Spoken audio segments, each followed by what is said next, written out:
2 दिन पहले हमने आपको मुंबई की एक कहानी दिखाई थी। एक लड़की को सोसाइटी से इसलिए निकाल दिया जाता है क्योंकि वो मुसलमान थी। पूरे हिंदुस्तान में हंगामा मच गया था।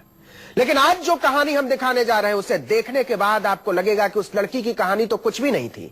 दिल्ली से सिर्फ 60 किलोमीटर दूर हरियाणा के वल्लभगढ़ में सैकड़ों मुसलमानों को अपना घर, अपना गांव छोड़ने पर मजबूर कर दिया गया है। उनके घर जला दिए गए हैं, उनकी दुकानें लूट ली गई हैं और सरकार चुपचाप ये तमाशा देख रही है। अब 150 से ज्यादा मुसलमान परिवार डर के मारे वल्लभगढ़ थाने में पड़े हुए हैं।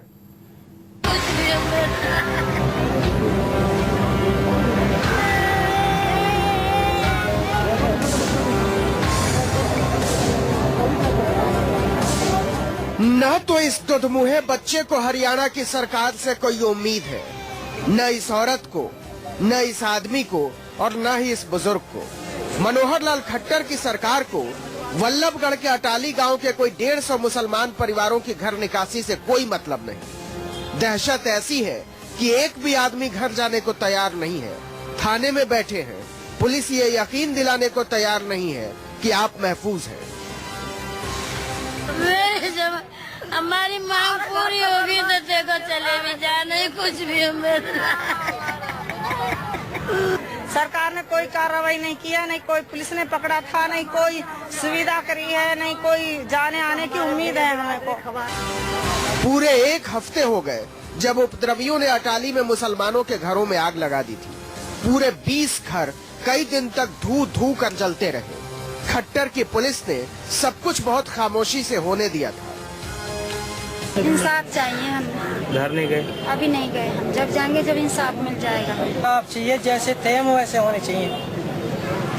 हमारी गाड़ी फूंक दी, ट्रैक्टर फूंक दिए। इनकी हिम्मत नहीं कि गांव लौटकर देख लें घर का हाल। कहते हैं अभी तो सड़क पर हैं, लौटेंगे तो मारे जाएंगे। सोमवार से ही वल्लभगढ़ थाने में बैठे हैं।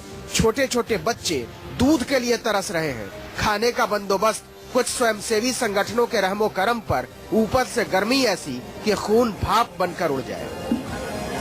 हरियाणा के इस हिस्से में न कानून का कोई मतलब है, न सरकार का, न पुलिस का, न फरियाद का और न सुनवाई का।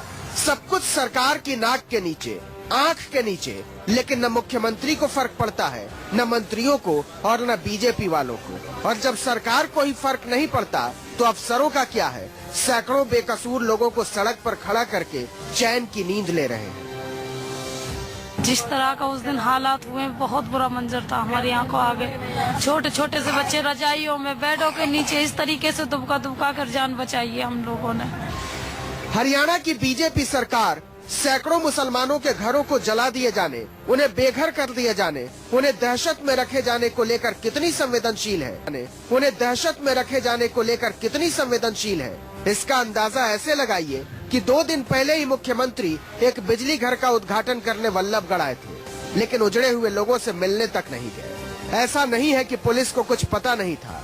डीएम, एसपी सबको पता था कि अटाली में किसी भी वक्त कुछ भी हो सकता है। कुछ संगठनों ने उन्हें आगाह भी किया था, लेकिन उन्हें फर्क पड़ना बंद हो गया था। उन्होंने तब तक कुछ नहीं किया जब तक अटाली के मुसलमानों के घर जलाकर खाक नहीं कर दिए गए। उन्होंने गांव नहीं छोड़ दिया, वो शरणार्थी नहीं बन गए।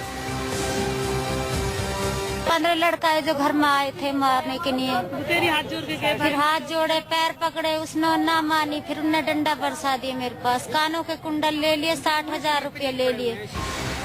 तो कहाँ जाएं ये लोग मालूम नहीं, यहाँ कब तक रहेंगे मालूम नहीं, इनके रहने खाने का बंदोबस्त कैसे होगा मालूम नहीं। मालूम है तो सिर्फ इतना कि एक पूर्ण बहुमत की सरकार ने सैकड़ों अल्पसंख्यकों से सम्मान के साथ जीने का हक छीन लिया है। इनमें से हर एक का चेहरा इस देश की आजादी पर सवाल खड़े कर रहा है। अगर हम भी उतने ही आजाद हैं तो हम अपने घर क्यों नहीं जा सकते? प्रशांत गुप्ता, अटाली, वल्लभगढ़, न्यूज़ 24। खट्टर के राज में लोग बोल रहे हैं और सरकार सुन नहीं रही है।